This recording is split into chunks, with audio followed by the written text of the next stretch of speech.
আসসালামু আলাইকুম। প্রতি বছর স্যামসাং অ্যাপলের নতুন ডিভাইস লঞ্চের সময় মানুষের চক্ষু হয়ে থাকে ছানা ভরা। ওয়েল দ্যাট মেক্স সেন্স, কারণ এত বড় দুইটা টেক জায়ান্ট কোম্পানির নতুন ডিভাইস আসতেছে, আমাদের তো আগ্রহ থাকবেই, স্বাভাবিক রাইট? আর এর সাথে এই লিস্টে এখন হুয়াওয়েও অ্যাড হয়েছে, কিন্তু এই রীতিনীতিটা বিগত কয়েক বছর ধরে বেশ পাল্টায় যাইতেছে। সাধ্যের মধ্যে ফ্ল্যাগশিপ টাইটেল খ্যাত ওয়ানপ্লাস কোম্পানির নতুন ডিভাইস লঞ্চ নিয়েও এখন প্রচুর পরিমাণ উত্তেজনা দেখা যায় মানুষের মধ্যে। This is the brand new OnePlus 7 Pro। হ্যাঁ, প্রথমেই বের হয়ে গেছে তাদের প্রো মডেলটি। OnePlus 7 রিলিজ হয়ে যাবে শীঘ্রই। তাদের মার্কেটিং প্ল্যানের উপর কিছু বলার নাই আমার আসলে। OnePlus 5, 5T, 6, 6T, আগে ছোট পরে বড়, এই ধরনের একদম সাধারণ সিস্টেম দিয়ে আগে সব লঞ্চ হতো। তবে এবছর তারা ট্রাম্প কার্ডটা শুরুতেই মেরে দিল। $669 for the base variant of OnePlus 7 Pro। গরিবের ফ্ল্যাগশিপ থেকে হয়ে গিয়েছে ধনীর সেকেন্ড অপশন, যদিও ডলার হিসেবে অনেকটাই নিচে আছে এখনও স্যামসাং, অ্যাপল, হুয়াওয়ের থেকে। বাকিদের মতো ওয়ানপ্লাস ইন্ডাস্ট্রিও এখন মুভ করছে প্রিমিয়াম বাজেট সেগমেন্টে, তাই এবার সময় হয়েছে OnePlus 7 Pro কে খুঁটিয়ে খুঁটিয়ে বিশ্লেষণ করা। This is Dashikur Rahman Tushar from ATC Android Toto company. আপনারা দেখছেন OnePlus 7 Pro এর একটি ফুল রিভিউ, যেখানে ফোনের প্রায় প্রতিটি ক্ষেত্র নিয়ে লম্বা প্যাচাল পারবো। ফোনটি পার্সোনালি নিজে ব্যবহার করে কী কী ব্যাপার লক্ষ্য করেছি যে আপনাদের বাইং ডিসিশনে হেল্প করবে, এগুলো নিয়ে আলোচনা করব।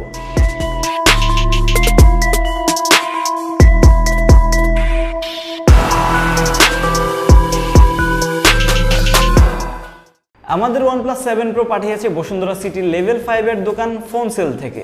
হ্যাঁ, নাম শুনে বুঝতে পেরেছেন তারা ফোন সেল করে, এবং তাদের বিশেষত্ব ফ্ল্যাগশিপ ফোনে। Mid range budget, flagship killer, flagship সকল প্রকার ফোন কিনতে চাইলে visit phone sell shop.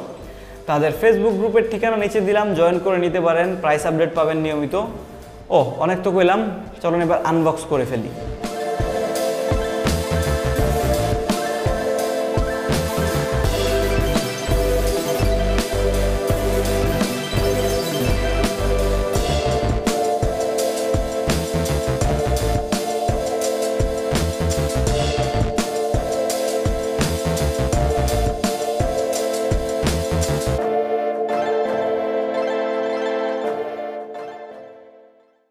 Box থেকে হাতে নিয়ে টের পাবেন এটার ওজন। ড্যাম, 206 গ্রাম ওজনের বেশ ভারী একটা ফোন। একই সাথে ভারী, বড় এবং চড়া হওয়ায় বড় হাতওয়ালা মনুষ্য ব্যতীত অনেকেরই সমস্যা হয়ে দাঁড়াবে। বক্সে যে টিপিউটা দেওয়া আছে সেটা লাগালে আরও ডাম্বুস সাইজের বড় হয়ে যায় পুরো ফোনটা। ডিজাইন ল্যাঙ্গুয়েজ নিয়ে কথা বললে ফ্রন্ট পার্ট দেখে হুয়াওয়ে Mate 20 Pro এর কথা মনে পড়লো, এবং ব্যাক পার্টে ওয়ানপ্লাসের গতানুগতিক ডিজাইনের আওতায় পড়ে উইথ স্লাইড বিগার ক্যামেরা বাম। অ্যালুমিনিয়াম বডি ফ্রেম, সামনে পিছনে গ্লাস, অবশ্যই কর্নিং গরিলা গ্লাস প্রোটেকশন সহ। তবে কোন ভার্সনের তা জানায়নি এবার OnePlus। খুবই সুন্দর ডিজাইনের ফোন, প্রচুর প্রিমিয়াম। তবে লাভ কি ভাই, 3.5mm ইয়ারফোন জ্যাকপোর্ট নেই। ভেরি ব্যাড চয়েস আমার মতে। এবারও আমার মনে হচ্ছে পর্যাপ্ত জায়গা থাকার পরেও তারা ইচ্ছে করে দেয়নি। অনেক OnePlus ইউজারদের জন্য এটাই আপগ্রেড না করার অন্যতম কারণ হতে পারে। আর এক্সপ্যান্ডেবল স্টোরেজের অপশনও থাকছে না, শুধু দুইটা পুচকা সিম কার্ড আসবে সিম স্লটে। একই সাথে নোটিফিকেশন লাইটও নাই, অলওয়েজ অন ডিসপ্লেও নাই। এবারের পাওয়ার বাটন, অ্যালার্ট স্লাইডার সবই ঠিকঠাক পজিশনে আছে, আঙ্গুলের রিচের মধ্যেই। অ্যালার্ট স্লাইডার এক ভালোবাসার নাম, অ্যান্ড অন্তত আমার জীবনে প্রচণ্ড ইউজফুল একটা মাস্টার ফিচার মনে করি আমি একে। আর কি আছে বডিতে এক্সট্রা? মনে হইতেছে না আর কিছু বাকি আছে। এইটা পপ আপ ক্যামেরা, নতুন কিছু না একদমই। পপ আপ ক্যামেরা নিয়ে পরে কথা বলবো, আগে এটা ডিউরেবিলিটি নিয়ে কিছু তথ্য জেনে রাখেন। তো এই জিনিসটা যখন মানুষটা আমি দেখাবো, তখন সবার আগে যেটা বলবে সেটা হচ্ছে, ভাই এটা যদি ভাঙ্গা যায় তাহলে কি হবে? আসলেই তো একটা এক্সটেনশন পার্ট বডির থেকে ভাঙ্গা যাইতে পারে, বাট এই জিনিস থেকে বাঁচানোর জন্য OnePlus দিয়েছে ফ্রি ফল সেফটি। এই যে ফালাই দিলাম, দেখেন। পপ আপ ক্যামেরা বের হওয়া অবস্থায়, যেমন ধরেন সেলফি তুলতেছেন, পিছলায় পড়ে গেল, আর মাটিতে পড়ার পূর্বেই ফোনটি এই ফ্রি ফল ডিটেক্ট করে ইনস্ট্যান্টলি পপ আপ ক্যামেরা ভিতরে ঢুকিয়ে নিবে, তাই আর এটা পড়লে ভাঙার চান্স কম। এই ফ্রি ফলের কার্যকর দূরত্ব খুব সম্ভবত 1.2 মিটার বা 4 ফুটের কাছাকাছি, যদিও আমাদের টেস্টিংয়ে 3 ফুটেই মোটামুটি গর্তে ঢুকে যাচ্ছিল ক্যামেরাটা। আরেকটা ব্যাপার, অনেকে জিজ্ঞেস করেন এই জিনিসটা বারবার আপ ডাউন করে নষ্ট হবে না তো? না রে ভাই, অনেক টেস্টিং করে বসাইছে এই জিনিস, অ্যাটলিস্ট 5-6 বছর আরামসে চালাতে পারবেন ইনশাআল্লাহ। সারসংক্ষেপে বলা যায় খুবই প্রিমিয়াম বিল্ড কোয়ালিটি, বাজারে যে কোনো ফ্ল্যাগশিপের সমান মানের হ্যান্ডফিল দিবে। তার সাথেই অলমোস্ট জিরো বেজেল ও চীনের অল স্ক্রিন ফুল ভিউ ডিসপ্লে মিলে ডিজাইনটাকে আরও আকর্ষণীয় করে তুলেছে। কালারের ক্ষেত্রে আমাদের এটা মিরর গ্রে রঙের গ্লসি প্রায় কালো কালারের ব্যাকপার্ট। সবচেয়ে জোস লেগেছে নেবুলা ব্লু কালারটা, যেটা হচ্ছে পিছনটা একটু ম্যাট টাইপের। ডিজাইন আর বিল্ড কোয়ালিটিতে কোনো কম্প্রোমাইজ খেয়াল করিনি, যত পয়সা প্রদান করছেন সব উসুল অবশ্যই। Very much satisfied here, except এত বড় অ্যান্ড ভারী জ্ঞান, আর তার সাথে আবার ইয়ারফোন জ্যাকও দেয় নেই, নোটিফিকেশন লাইটও দেয় নেই। না, অনেক সমস্যা। পরবর্তী আলোচনার ক্ষেত্র ডিসপ্লে, এবং এইটাই OnePlus 7 Pro এর তুরুপের তাস। শুরুর দিকে OnePlus ডিভাইসগুলোতে ব্যবহৃত ডিসপ্লে রেজুলেশন নিয়ে ক্রিটিসিজম করা হতো, কিন্তু আস্তে আস্তে সবাই 1080p রেজুলেশনে সেটেল হয়ে গেল। 550 660 তে কারো কোনো অভিযোগ শুনলাম না এটা নিয়ে। Then suddenly bam, QHD+ resolution with 516 ppi and damn again 90 Hz refresh rate on a OLED panel. 6.6 ইঞ্চের all screen OLED panel. OnePlus এর নাম দিচ্ছে ফ্লুইড অ্যামোলেড, অ্যান্ড স্বাভাবিক নামকরণ নামের সাথে এক জমে যায়, বিশ্বাস করেন। কারণ হচ্ছে যে 90 Hz frame rate, 90 Hz refresh রেটের কারণে এর টাচ এক্সপিরিয়েন্স এত স্মুথ, এত লিকুইডের মতো লাগে যে এটারে বলাই যায় হচ্ছে যে কি জানি ফ্লুইড অ্যামোলেড, ফ্লুইডের মতন লাগে ট্রুলি। 90 Hz ডিসপ্লের কারণে একদম ফ্লুইড বা লিকুইডের মতো স্মুথ একটা টাচ এক্সপিরিয়েন্স পাচ্ছিলাম। আর 90 Hz হওয়ার কারণে প্রতি সেকেন্ডে ডিসপ্লে 90টা ফ্রেম শো করতেছে। তাই আমাদের চোখে আরও স্মুথ এবং সাবলীল লাগছিল এই ডিসপ্লেতে ঘটা প্রতিটি মুভমেন্ট। প্রায় সব ফোনের ডিসপ্লে 60 Hz হয়, কিছু গেমিং ফোন বাদে, তাই পার্থক্য খেয়াল করবেন অনেকেই। ডিসপ্লে রেজুলেশন পরিবর্তনের অপশন আছে, ডিসপ্লে রিফ্রেশ রেটও কমানোর অপশন পাবেন।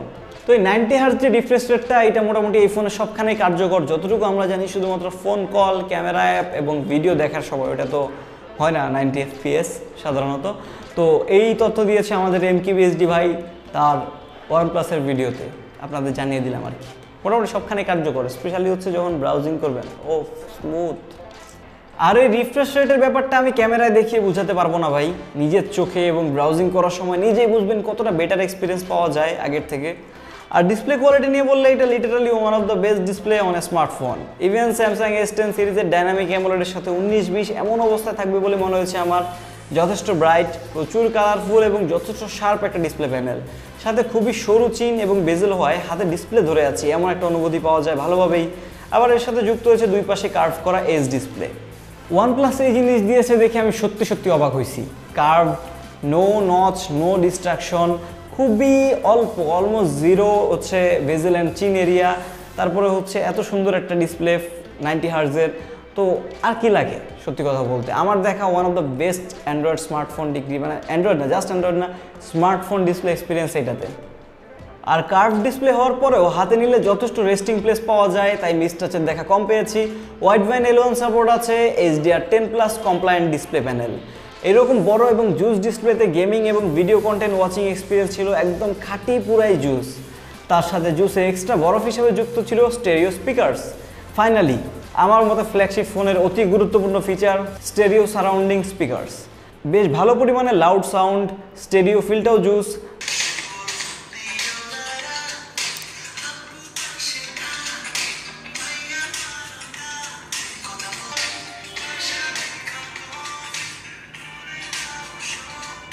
যদিও অতটা প্রিমিয়াম সাউন্ড কোয়ালিটি না, বা S10 বা পিক্সেলের মতো ভালো কাজ করে না, তবে ভালোভাবেই চালিয়ে নেওয়া যায়।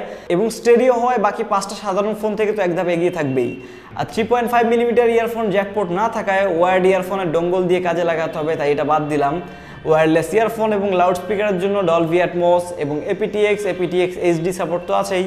আর ফোন কলের ব্যাপারে ইয়ারপিস সাউন্ড কোয়ালিটি বেশ ভালো ছিল, কোনো ইস্যু পাইনি, একদম ঠিকঠাক। আর এভাবেই চলে যাই হার্ডওয়্যারে, এবং হার্ডওয়্যার সেকশনটা একটা বাক্য ধারা আমন্ত্রণ করতে যাচ্ছি, সেটা হচ্ছে speed kills and it's a killer. OnePlus ব্র্যান্ডের আগের থেকে রেপুটেশন আছে একদম স্মুথ অ্যান্ড ফাস্ট একটা অ্যান্ড্রয়েড এক্সপিরিয়েন্স দিতে, অ্যান্ড প্রতিবারের মতন এই বছরেরও সবচেয়ে বেস্ট অ্যান্ড্রয়েড এক্সপিরিয়েন্স পাবেন OnePlus 7 Pro-তে। Snapdragon 855 chipset, the latest and the finest beast from Qualcomm. 6, 8 এবং 12GB র্যাম অপশন, রমের বেলায় 128GB অথবা 256GB নট এক্সপ্যান্ডেবল। আমাদেরটা 8 256GB ভার্সন এবং স্টোরেজ হিসেবে দেওয়া UFS 3.0 লেটেস্ট এইটা। অ্যান্ড এই জিনিসটা খুব সাধারণ শোনালেও রিড রাইট স্পিড মোটামুটি বেশ ভালো পরিমাণের বেশি হয়। অ্যাপ ওপেনিং, ক্লোজিং অথবা ফাইল ট্রান্সফারের সময় বেশ ভালো একটা ইফেক্ট আপনারা খেয়াল করবেন। ইভেন হচ্ছে ফোনের যে নর্মাল ট্রানজিশন বা রেগুলার টাস্কিংয়ের যে স্পিডগুলো, অ্যাপ ওপেনিং, ক্লোজিং, এগুলো বেশ আগের থেকে তুলনামূলক ফাস্ট হয়েছে এই UFS 3.0 স্টোরেজের কারণে। তো রেগুলার পারফরমেন্স কেমন ছিল ফোনের? OnePlus-এর বেলায় ফোনের পারফরমেন্স নিয়ে কিছু বলতে হবে রিভিউতে, এটা আমি পছন্দ করি না, কারণ নির্দ্বিধায় ও অ্যান্ড্রয়েড ফোনের মধ্যে বেস্ট পারফরমেন্স পাবেন আপনি এতে, সবচেয়ে ফাস্ট, সবচেয়ে স্পিডি। এই জন্যই তারা বলছে গো বিয়ন্ড স্পিড। তবে পারফরমেন্সের বেলায় সবচেয়ে স্ট্রং পয়েন্ট মনে হয় গেমিংয়ে পাওয়া যায়। গেমারদের জন্য আমরা সবচেয়ে বেশি সাজেস্ট করে থাকি OnePlus ডিভাইসেস, যে কোনো বড় গেম অনায়াসেই চালাতে পারবে তা তো বলার বাকি রাখে না, এবং আমাদের টেস্টিংও রেজাল্ট ছিল তেমনই। যারা ডেডিকেটেড গেমিংয়ের আশায় ফোন কেনার প্ল্যান করেন, এই বস্তু সবার আগে ভাগেই সাজেস্টেড রইল ভাই। তবে গেমিংয়ের বেলায় মূল সত্য হচ্ছে হিটিং, অ্যান্ড OnePlus 660 এই দুইটা মোটামুটি গ্লাস বডির ফোন ছিল, মোটামুটি ভালো পরিমাণে হিট হইতো। তবুও গ্লাস বডি হওয়ার পরে OnePlus 7 Pro এতটা হিট হয় না আমার যতটুকু মনে হলো, অ্যান্ড হিট হলেও তুলনামূলক ঠান্ডা হয়ে যায় খুব দ্রুতই। তারপর আরেকটা ব্যাপার খুব ভালো লাগছে, তা হচ্ছে ভাইব্রেশন মোটরের ইমপ্রুভমেন্ট। এখন টাইপিংয়ের সময় প্রতিটা টাচে ফিল আসে একটা প্রিমিয়াম প্যাকেজের। ফ্ল্যাগশিপ ফোনে এমনই ভাইব্রেশন ইঞ্জিন ফিডব্যাক থাকা দরকার। গেমিংয়ের সময় ওই ইন্টেন্স মুহূর্তে ভাইব্রেট করে যে রিয়েলিস্টিক অ্যাকশন ফিল দেয় তা তো বলে বোঝানো যাবে না ভাই, নিজে খেললে বুঝবেন। আরেকটা গুরুত্বপূর্ণ বিষয় ওয়াটার রেজিস্ট্যান্সি, যেটা সব ফ্ল্যাগশিপে আমাদের চাই। OnePlus দাবি করছে তাদের 7 Pro ওয়াটার রেজিস্ট্যান্ট, তবে আইপি রেটিং নিতে হলে পয়সা খরচ করতে হয় এবং ফোনের দাম বেড়ে যায়, তাই তারা আইপি রেটিং নেয়নি। কিন্তু তাদের ফোন পানিতে চুবানো যাবে এই লক্ষ্যে বিভিন্ন ইউটিউব রিভিউয়ার দিয়ে পানিতে চুবায়ে রিভিউ দেওয়া হচ্ছে। তবে যারা আসলেই কনসার্ন এই আইপি রেটিং বা ওয়াটার রেজিস্ট্যান্সি নিয়ে, তাদের কাছে বলতেছি সেটা হচ্ছে যে পানিতে ডুব মেরে সেলফি বা পুলে ডুব মেরা সেলফি তুলতে বা একটু চুবায় রাখতে, একটু বৃষ্টিতে ভিজাইতে, এইসব জিনিস এটার কিছু হওয়ার কথা না। শুধু আইপি রেটিং নিয়ে বলতে পারবেন না আর কি, ওই আমার মোবাইল আইপি রেটেড। ফ্রন্টে ইন ডিসপ্লে অপটিক্যাল রিডার, আমার দেখা সবচেয়ে ফাস্ট অপটিক্যাল ফিঙ্গারপ্রিন্ট সেন্সর, এটা খুবই ফাস্ট এবং অ্যাকুরেট, প্রায় ইনস্ট্যান্ট রিড করে।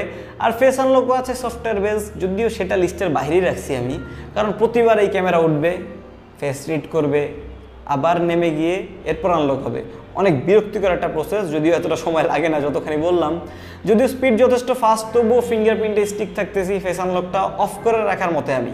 আর ব্যাটারির বেলায় USB 3.1 Type-C পোর্ট দিয়ে চার্জ হবে। বক্সেই পাবেন ওয়ার্প চার্জার 30 ওয়াটের। জুস জিনিস ভাই, ইনসেন্স স্পিডে চার্জ হয়, 50% হয়ে যায় মাত্র 25 মিনিটেই, এবং 5 থেকে 90% যেতে সময় নেয় মাত্র 55 মিনিটের মতো। বলতে গেলে 1 ঘন্টায় ফুল চার্জ হয়, জুস ব্যাপার। তবে এক্স্যাক্ট যদি হিসাব করতে চাই তাহলে 1 ঘন্টা 15 মিনিট বলা যাবে। আর ব্যাকআপের বেলায় ব্যবহার করব ভালো ওয়ার্ডটা, কারণ খুব অসাধারণ ব্যাকআপ পেয়েছি এমন বলবো না। হেভি ইউসেজে 5 ঘন্টার মতো স্ক্রিন অন টাইম পাচ্ছিলাম, একটু বেশিও যাচ্ছিল মাঝে মধ্যে 5 ঘন্টাতেই ছিল। QHD resolution, 90 hertz screen rate, এবং এত হেভি হার্ডওয়্যার নিয়ে মোবাইল ডাটায় ব্যাকআপ অ্যাভারেজই হচ্ছিল, স্বাভাবিক। তবে স্ক্রিন রেজুলেশন, রিফ্রেশ রেট এগুলো কমিয়ে যখন ওয়াইফাইয়ে ব্যবহার করবেন তখন হেভি ইউসেজেও মোটামুটি 6 ঘন্টার মতন ব্যাকআপ দিয়ে দেওয়ার কথা। আর সাধারণ ব্যবহারে আপনার যে দিনে যে মানুষের ওয়ার্কিং আওয়ারগুলো থাকে একদম আরামসেই কেটে যাবে, খুব একটা চিন্তা করতে হবে না ব্যাকআপ নিয়ে। আর যদি ব্যাকআপ চার্জ যদি কমে যায়, তাই যেই ইনসেন লেভেলের ফাস্ট চার্জ হয়, তো ব্যাটারি ব্যাকআপ নিয়ে চিন্তা করার কোনো কারণ বলে মনে হচ্ছে না আমার কাছে। তবে ওয়্যারলেস চার্জিং এবারও দেওয়া হয়নি, গ্লাস ব্যাক ফোন হওয়ার পরেও। আমাদের দেশে খুব একটা দরকারি না হলেও ফ্ল্যাগশিপ টাইটেল দিতে চাইলে ওয়্যারলেস চার্জিং কাউন্টেবল অবশ্যই। তারপর ইউজার ইন্টারফেস, এবং এখানে OnePlus simply best Android custom skin আমার মতে, ক্লিন, ফাস্ট, ফ্লুয়েন্ট সব কিছু এর কাছে। সবাই যে বলে যত ভালো অ্যান্ড্রয়েড ফোনে হোক না কেন, কিছুদিন পর স্লাগিশ হয়ে যায়, স্লো লাগে। তবে আইফোন 2 বছর পরও আগের মতো ফাস্ট থাকে, কেন এটা? তো এইখানে ত্রাণকর্তা হিসেবে আসে OnePlus। আমার আশেপাশের অনেকেই 1 বছর ধরে OnePlus 6, 1.5 বছর ধরে 5T, ইভেন 3Tও চালাচ্ছে অনেকে। অ্যান্ড ট্রাস্ট মি, এখনও আগের মতোই ফাস্ট ফোনগুলো, নো স্লো ডাউন। আর একদম ক্লিন অ্যান্ড্রয়েড এক্সপিরিয়েন্স হওয়ার পরও বেশ কিছু ইউজফুল ফিচার দেওয়া আছে। আর বিস্তারিততে আমি যাচ্ছি না, কারণ এর আগে আমাদের অনেক OnePlus ফোনের ভিডিওতে বলা হয়েছে, বিস্তারিত খুব একটা পার্থক্য হয়নি। আর OnePlus ফোনের অক্সিজেন ওএস নিয়ে কেউ পস্তায় না আসলে, যদি না কেউ একদম হেভিলি কাস্টমাইজেশন এর UI চায়, যেমন হচ্ছে MIUI। এছাড়া বাকি সবার জন্য এটা পারফেক্ট। অনেক সুখের দেখা পেলাম এতক্ষণে, সুখের পরেই আসে বেদনা। আর এখানে বেদনার নাম ক্যামেরা। রিয়ারে 3টি ক্যামেরা, প্রাইমারিতে 48 মেগাপিক্সেলের Sony IMX586, তারপর 16 মেগাপিক্সেলের f2.2 এর আলট্রা ওয়াইড, এবং 8 মেগাপিক্সেলের f2.4 এর টেলিফটো লেন্স, যা 3x জুম ক্যাপেবল। ভাই মানবতার খাতিরে জানিয়ে রাখি, এইটার ক্যামেরা আসলে একটা ভালো ক্যামেরা। অন্তত বাজারে যেই অন্যান্য রেঞ্জের যেই Sony IMX586 দেওয়া সেন্সরের ক্যামেরাগুলো আছে, ওইটার থেকে অনেক বেটার ছবি তুলে এটা। সেম সেন্সর হলেও এটার যে লেন্স এলিমেন্ট, তারপরে হচ্ছে বিগার অ্যাপারচার, OIS, EIS, OnePlus-এর সফটওয়্যার অপটিমাইজেশন, এগুলো মিলে অনেক বেটার ছবি প্রডিউস করে বাকি IMX586 সেন্সরওয়ালা ফোনগুলো থেকে। আমার মতে একটু ডিফারেন্ট কালার কেমিস্ট্রি, তুলনামূলক ভালো নাইট মুড, এইসব দিয়ে OnePlus অনেক হার্ড ট্রাই করেছে এই ক্যামেরাকে কম্পিটিটিভ করে তুলতে, এর প্রাইস রেঞ্জের সাথে যেগুলো যায় সেগুলোর সাথে আর কি, ফ্ল্যাগশিপগুলোর সাথে। But sorry OnePlus fans, this camera sucks. Price to performance হিসাব করলে এই বাজেটে বাজারের আর সব ফোনের সাথে টক্কর দেওয়ার মতো জোরে নেই এর। ব্রাইট কন্ট্রাস্টি পিকচার হয়তো অনেকের চাহিদা পূরণ করে দিবে, কিন্তু কিছু সময় আনরিয়ালিস্টিক কালার, হাইলাইটের অসামঞ্জস্যতা, ওয়েল লেট এনভায়রনমেন্টেও ডিজিটাল নয়েজ আপনাকে ভাবিয়েই ছাড়বে 70,000 টাকা দিয়ে কিনছিটা কি আমি। অন পয়েন্টে কথা বলা যাক, শার্প ওয়েল কন্ট্রাস্টে ছবি, এর লাইট ব্যালেন্সিংয়ে ভালো কাজ দেখিয়েছে, ফোকাসিং ফাস্ট এবং ছবিতে ডাইনামিক রেঞ্জের ব্যাপারটা মোটামুটি গুড অ্যামাউন্টই ছিল। ক্ষেত্র বিশেষে একটু বেশি উজ্জ্বল কালার প্রডিউস করে ক্যামেরা মাঝে মাঝে, তবে সেটা খুব বিরক্তিকর কিছু মনে হয়নি। ফ্ল্যাগশিপ ক্যামেরার থেকে কিছু দিকে হালকা পিছিয়ে থাকবেই। ইনডোর লাইটিং এবং লো লাইটে এর অর্ধেক দামের মোবাইলগুলোর মতো পারফর্ম করেছে এটা আমার মতে। ফ্ল্যাগশিপ ক্যামেরার মূল হাতিয়ারই লো লাইট, দিনের বেলা তো বাজেট ডিভাইসও মারাত্মক ছবি তোলে। লো লাইটে লাইট ব্যালেন্সিংয়ের সমস্যা, ডিজিটাল নয়েজ, স্মুথনিং ইফেক্ট সব মিলিয়ে মাঝে মাঝে মনে হচ্ছিল এটা মিড রেঞ্জ ফোনের লো লাইট স্যাম্পল দেখছি আমি হয়তো। তারা তাদের নতুন নাইট মোড মানে হচ্ছে নাইটস্কেপের ভার্সন 2 দিয়েছে, এতে আগের থেকে যথেষ্ট ইমপ্রুভড, তবে বেশ আনরিয়ালিস্টিক পিক্সেল ডিভাইসগুলোর তুলনায়। ডিপ ব্ল্যাক কালার কেন জানি আসে না। ওভারঅল এক কথায় this thing sucks at low light. তবে পোর্ট্রেটটা দারুণ লেগেছে সত্যি বলতে। সাবজেক্ট আইসোলেশন খুবই ভালো, ব্যাকগ্রাউন্ড এলিমেন্টস আর লাইটিং খুব বাজে না হলে আজে বাজে পোর্ট্রেট আসেই না। ব্যাকগ্রাউন্ড ব্লারও রিয়েলিস্টিক লেগেছে। ডিটেলটা আসলে বলার মতো তেমন কিছু নাই, আপাত দৃষ্টিতে পোর্ট্রেট খুবই ভালো লেগেছে এটার, অ্যান্ড এইটুকুই ম্যাটার করে। তবে সমস্যা হচ্ছে পোর্ট্রেট উঠে শুধু 3x জুমড হয়ে, বাস্তব জীবনে এটা একটা সমস্যা। সাবজেক্ট আপনার সামনে বসা, ধরেন বৈশা বৈশা কফি খাইতেছেন সামনাসামনি, পোর্ট্রেট তুলতে যাবেন এবং জুম হয়ে বেচার শুধু চাঁদ বদনটাই দেখা যাবে। এরপরে আছে আলট্রা ওয়াইড এবং টেলিফটো। প্রাইমারি ক্যামেরারই ঠিক নাই, তাই এইগুলো দিয়ে বিচার না কইরা ইউজিবিলিটি নিয়ে কথা বলা যাক। ছোট অ্যাপারচার যুক্ত লেন্স এদের, তাই দিনের বেলা বাদে অন্য সময় এদের ব্যবহার করা একটা অপরাধ হয়ে দাঁড়াবে ছোটোখাটো। ওয়াইড অ্যাঙ্গেলে তোলা ছবিগুলো স্মুথ হয়ে যায় বেশিরভাগ, ডিটেলস বেশ কম হলেও ফিশ আই ইফেক্ট একেবারেই কম থাকায় ল্যান্ডস্কেপ শটগুলো দারুণ লেগেছে এতে। অ্যাঙ্গেল ঠিকঠাক রেখে এতে দারুণ সব ছবি তোলা সম্ভব, যদিও শার্পনেস অ্যান্ড ডিটেলসের বেশ খানিকটাই অভাব রয়ে গিয়েছে। অপরদিকে 3x অপটিক্যাল জুম আমার ব্যবহারের পোর্ট্রেট ছাড়া অন্য কোনো সময় কাজে লাগে নাই। জেনারেল ইউজিবিলিটিতে প্রাধান্য কম হলেও যারা মোবাইল ফটোগ্রাফি করার ট্রাই করেন প্রফেশনাল লেভেলে, তাদের হয়তো এটা অনেকটুকু হেল্প করবে। যদিও নয়েজের কথা ভুলে যায় না, ওই যে বলছিলাম যে ডিজিটাল নয়েজ। তো ওভারঅল লো লাইট অ্যাভয়েড করতে পারলেই বেশ ভালো একটা সেট আপের triple rear camera set up. যদিও আমি সিঙ্গেল ক্যামেরা টাইপের মানুষ, মেইন ক্যামেরা দিয়ে ভালো কিছু ছবি আসলেই হয়, এত কিছু দেখার দরকার হয় না। তাই আপাতত Gcam পোর্টের অপেক্ষায় আছি, এর থেকে সর্বোচ্চটা হাতিয়ে নিতে। আর হ্যাঁ, OnePlus 7 Pro camera 2 API support করে। তারপর ভিডিওর বেলায় 4K 60 FPS এর অপশন আছে, খুবই সুন্দর ব্যাপার। স্লোমো হয় 1080pতে 240 FPS এবং 720pতে 480 FPS। ডে লাইটে ভিডিও ক্যামেরা তুলনামূলক ভালোই পারফর্ম করেছে, বিশেষত প্রচুর স্টেবল শট পেয়েছি, প্রায় ফ্ল্যাগশিপ গ্রেডের ভিডিও কোয়ালিটি, যদিও সেন্সরের কারণে কিছুটা পিছিয়ে পড়ে।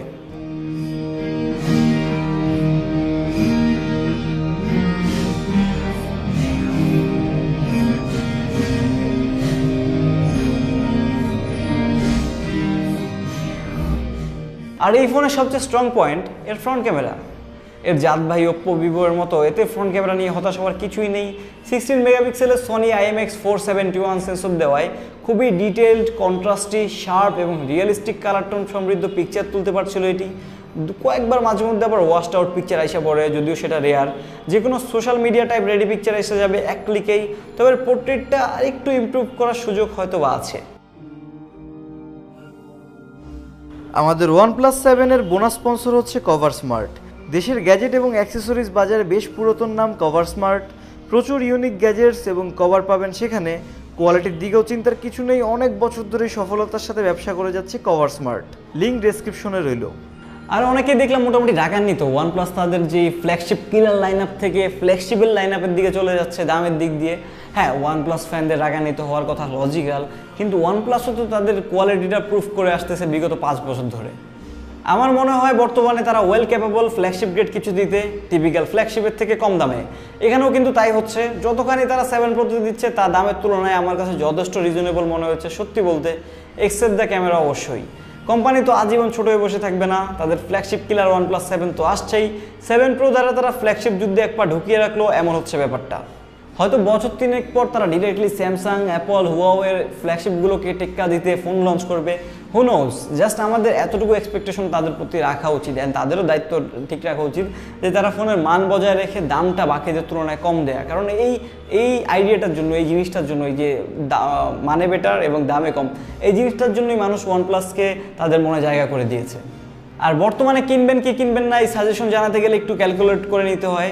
OnePlus 7 Pro এর আনঅফিসিয়াল দাম এখন 8/256 ভ্যারিয়েন্টের 69,000 টাকা এবং 6/128 ভ্যারিয়েন্ট হচ্ছে 63,000 টাকা।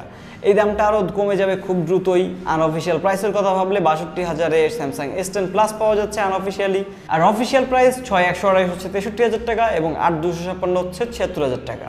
অফিসিয়াল প্রাইস কম্পেয়ার করলে আপনি স্যামসাং S10 এবং Huawei P30 এর মতো ফোন পাচ্ছেন এই রেঞ্জে। তো আজ এই পর্যন্তই, ভালো থাকবেন, ভিডিও শেয়ার দিবেন, কিনতে চাইলে ফোন সেলে যোগাযোগ করে নিতে পারেন। আমি OnePlus 7 Pro জানাচ্ছি আপনাদের বিদায়। আশিকুর রহমান তুষারের রিভিউ হতে। আসসালামু আলাইকুম।